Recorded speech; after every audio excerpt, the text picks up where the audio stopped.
এবারে metal presence কৃষি সংবাদ সুজলা সুফলা।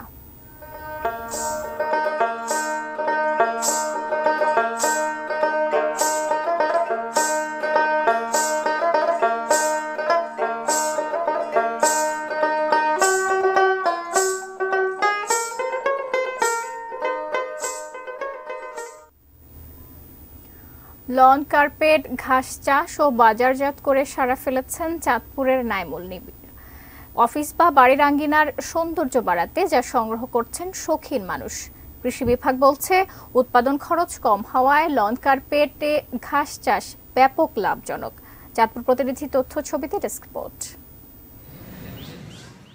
শীতপ্রধান দেশে লন কার্পেট ঘাসের বাণিজ্যিক চাষ হয় বেশি। বাংলাদেশে চাষ করতে তেমন দেখা যায় না, তবে চাহিদা রয়েছে এদেশেও। ব্যতিক্রমী সেই উদ্যোগটি নিয়েছেন চাঁদপুর শহরের পুরান বাজার এলাকার নাইমুল নীরব। গেল বছর তিনি শুরু করেন লন কার্পেট ঘাসের চাষাবাদ।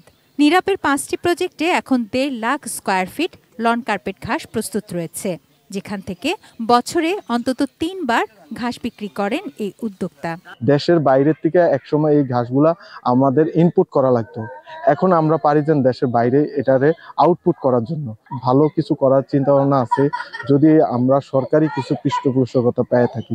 লন কার্পেট ঘাস চাষে পোকা বা রোগবালাইয়ের আক্রমণ নেই, উৎপাদন খরচ কম, তাই এর বাণিজ্যিক চাষ বেশ লাভজনক।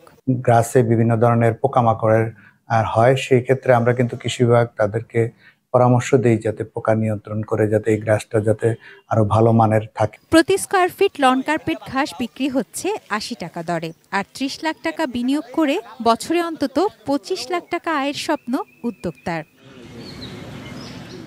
তুনাজিনা তুনু, ডেস্ক রিপোর্ট, ETN নিউজ।